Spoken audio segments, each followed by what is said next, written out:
Kaya lang po, ang problema sa ating mga government officials, baliktad kong magsalita, pag unlikely, likely. Yan ang problema, di natin alam, baka ito pino-float na idea to justify the possible cancellation or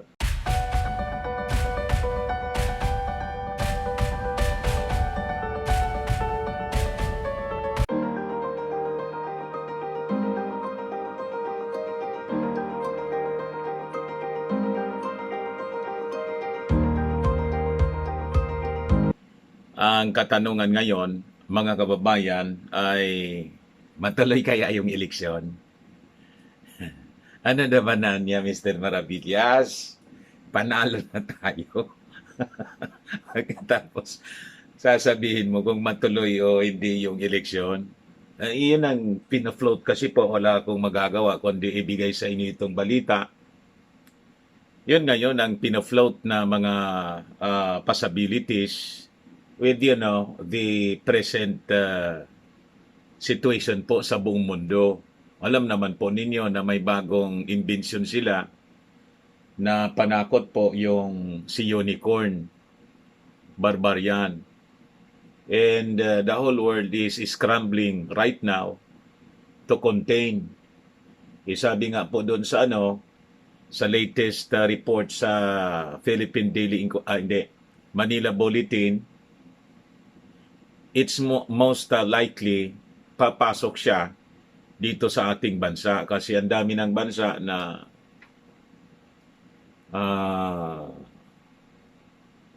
na-detect po yung si unicorn. So, kahit anong bantay ng ating airports,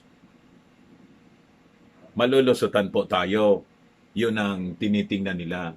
And comes now the possibility na it could affect even yung conduct ng ating election. Pati siyempre yung kampanya, maraming restrictions yan ang i-impose sa mga tawag dito, pagtitipon ng mga kandidato dito po sa ating bansa.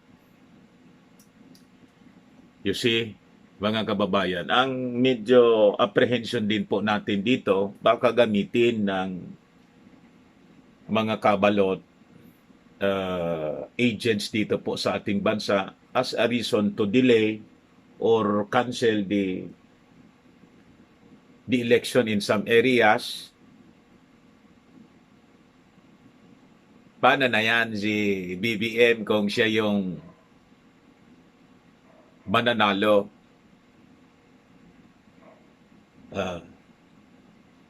Ibigay ko sa inyo po itong balita. Philippine Daily Inquirer siya. Basahin ko na lang po sa inyo.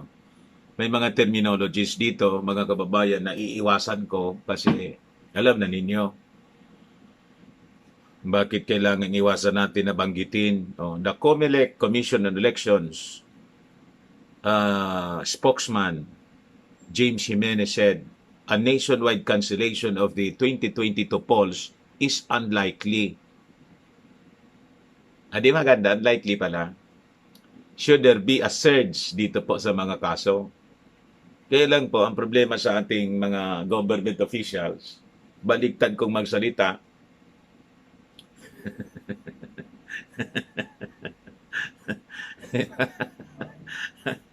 pag unlikely, likely. Yan ang problema, di natin alam, baka ito pino-float na idea to justify the possible cancellation or tawag dito postponement. Tapos hindi man na niya kinakancel natin, pinopostpone natin kasi hindi man makalabasan niya yung mga tao. Tapos yung palabas sila ng directive, resolution, emergency niya.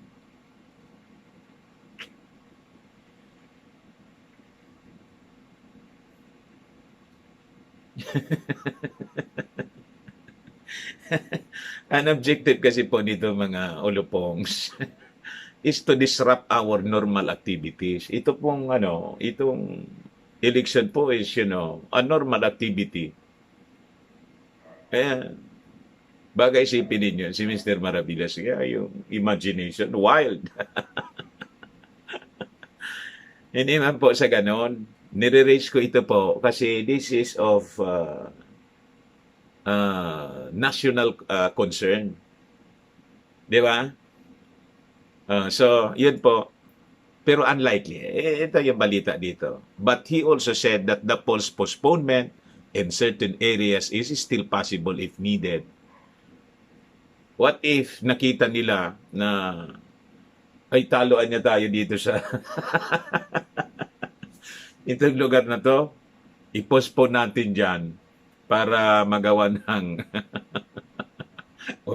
Operation Magic. Lalo pa yung kandidato, mga kababayan ng administrasyon, kulilat. Buti kung gumaya yung ating Pangulo, kasi ina-adapt naman po ni Bongbong Marcos, kaya lang ang tigas ng hulo.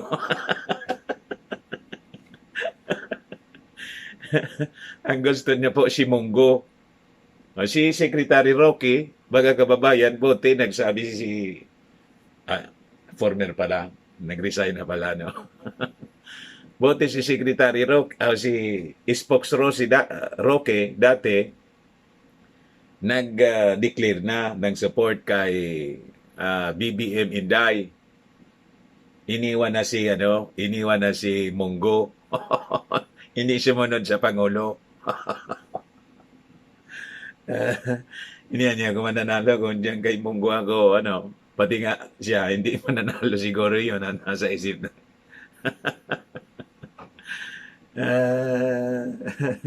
Yan ang nasa isip ni Ari Roque. Kailangan na niya magdesisyon ako sa sarili ko. O di ba? Isa pa, mga kababayan, di ba nagsabi si Secretary Roque, kahit siya gulong-gulo noon, paano naman na niya kung niyang kakandidato? Hindi ko niya alam kung sino yung puno. So ganon. Kasi hindi pa makapag-desisyon kung sino yung tatakbo sa kanila. Yung substitution. So ito yung balita. But he also said the polls postponement in certain areas is still possible if needed. Unlikely, sabi niya. Adi wow, kung ganon. When you say we cancel an election, that means that the conditions for free and fair elections that do not exist. When you have a surge, sabi rito, that's not the case, sabi ni Jimenez.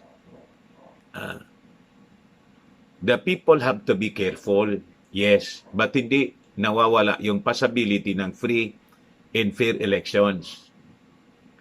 What may be possible is that if, let's say, just the possibility in one location, lahat ng Board of Election Inspector tinamaan ng, alam na ninyo, wala kang ma-replace, then posible kang mag-cancel ng elections, pero doon lang.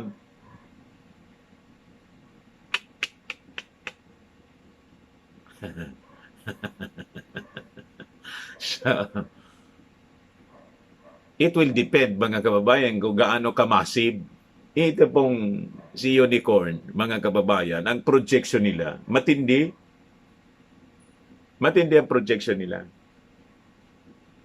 Doon nga sa Europe, kukunting kaso, kandado, sinara nila.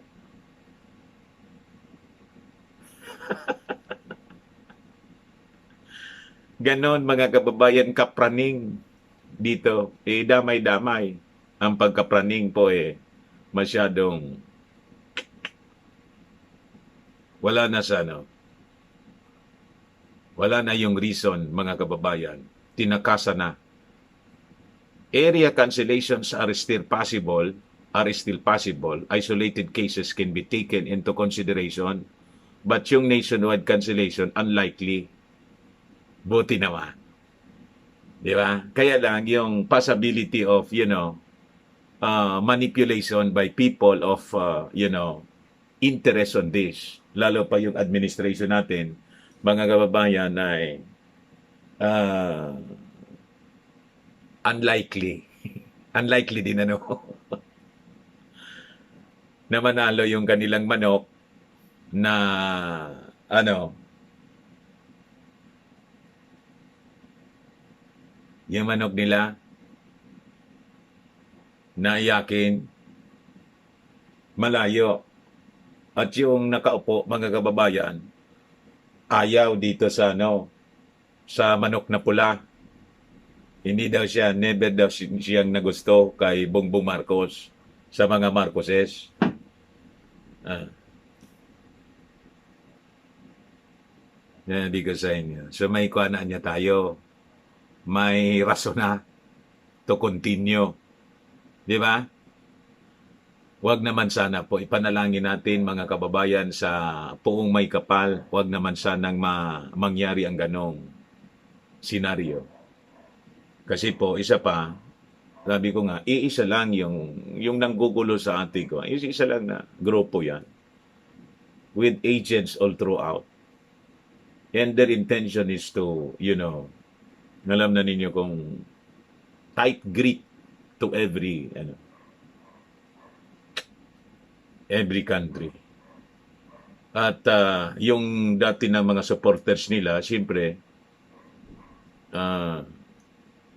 kuanaan niya tayo rito, okay na tayo rito eh. Tapos magbabago ng rinda ng gobyerno. Diba?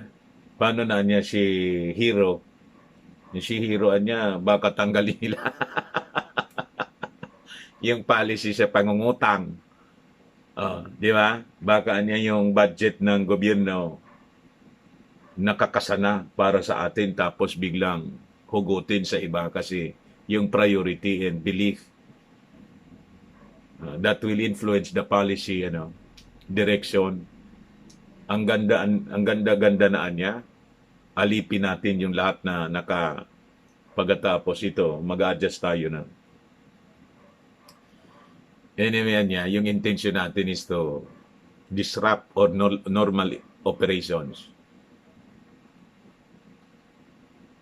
So, ito po, according to Jimenez, the Comelec can delay the elections if the conditions to ensure free and fair polls do not exist. Instead, the election can be delayed only for a reasonable period of time. Tapos,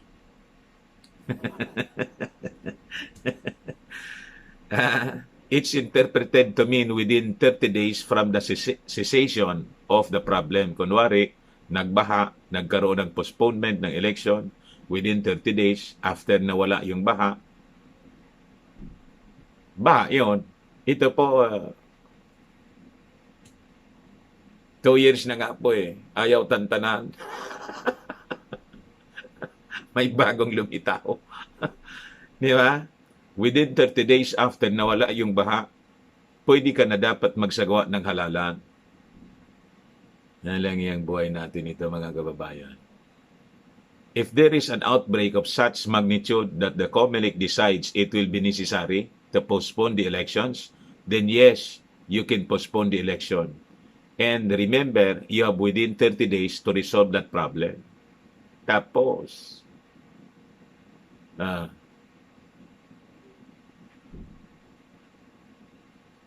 ngayon, mga kababayan, to prevent or delay daw itong entry ng unicorn, binawal ng gobyerno yung inbound flights galing doon sa South Africa, Botswana, Namibia, Zimbabwe, Lesotho, Eswatini, Mozambique, Austria, Czech Republic, Hungary, the Netherlands, Switzerland, Belgium, and Italy until December 20. The government, however, has yet to shut Philippine borders on Hong Kong and Australia, the closest areas in the region that already had confirmed unicorn. And The Comelec Jimenez said continues to coordinate with the government's yung task force. A lot of people are very concerned, especially because it's new. So the tendency is to imagine the worst of it. Kaya nga po lumabas itong possible scenario that it could affect the conduct of election in May 9, 2022. And December 1, bukas, di ba? Ay, hindi. Wednesday po. Tingnan natin kung ano yung magiging decision po for the, yung ruleta ng kapalaran. Yung pinaikot-ikot lang. So, yun po mga kababayan ang balita rito, latest development po. Idagdag ko na siguro ito na magandang balita. BBM Sara team vows to address malnutrition. Ito maganda. The tandem of former Senator Bongbong Marcos Jr. and Davao City Mayor Sara Duterte Carpio pledged to address the problem of malnutrition. Parang yung tatay niya. Diba? To address malnutrition, in-implement niya yung pagbibigay ng libreng pagkain at pagkain nga. Libreng pagkain, mga kababayan, para sa mga pupils noon, elementary. The Marcos Sara Unit team plans to intensify the fight against the country's long-standing malnutrition problem. Berito. In a joint statement on Sunday, they said the malnutrition resulted from alarming poverty worsened by itong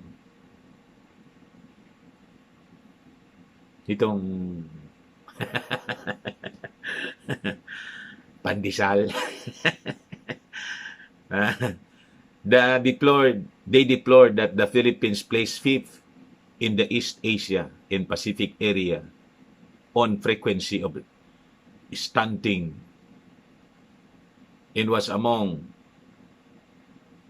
the top 10 countries in the world with stunted children.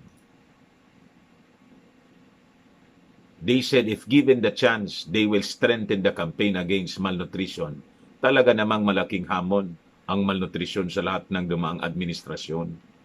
Sabi po nila. Kaya naman dapat talagang paigtingin ng ating gobyerno ang kampanya laban dito.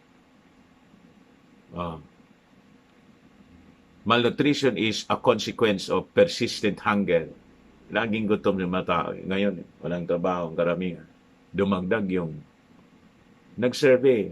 45% sa kanila nagsabi sa mga families, mga kababayan na they're suffering hunger.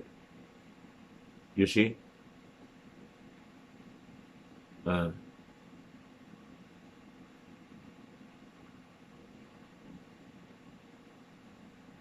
So, yun po mga kababayan, okay na. Yan po ang mga latest developments dito. Manalangin po tayo ng taimtim palagi na sana naman malampasan natin ang lahat ng hamon na to sa ating buhay at makabalik tayo sa dati nating kalagayan. Maayos na kalagayan. Siyempre yun ang ating wishes po. Ngayon Pasko, iwan ko kung maging normal pa in the coming weeks in months. We are hoping, siyempre, wag lumabas ka ngayon, maayos naman, dumami na yung tao. But parang, sabi nga, calm before the storm. Di ba ganon? Kalma muna. As if normal. Pagkatapos, remember, ito'y It is within their control. Sabi ko nga sa inyo, ito, kung gusto ninyang maayos ito, maayos. Kaya lang ayaw ng buong mundo. Ayaw nilang maayos. Gusto nila, hindi ayos. May masama sila kasi gusto kong gawin, mga kababayan. Na-discuss ko po na sa mga previous ko natin doon sa kabilang channel. Dito kasi ayaw ko mag-discuss ng ganun. Yung detalyado. Ayaw ko. Alam na ninyo kung bakit. Kaya nga sabi ko, as much as possible dito yung topics natin, yung about politics and basta I avoid yung dati nating ginagawa. So that ends, mga kababayan, our short video ngayon. Maraming salamat po, mga kababayan ko. God bless po. Bye-bye.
sumusuporta at nakikibahagi sa ating nationwide motorcade at caravan. Nagpapasalamat din ako sa lahat ng mga sumusuporta sa ating unit team na kasama ngayon si Mayor Inday Sara. Mag-ingat lang po lagi at tandaan, sama-sama po tayong babiyahe, bubusina at babangon muli.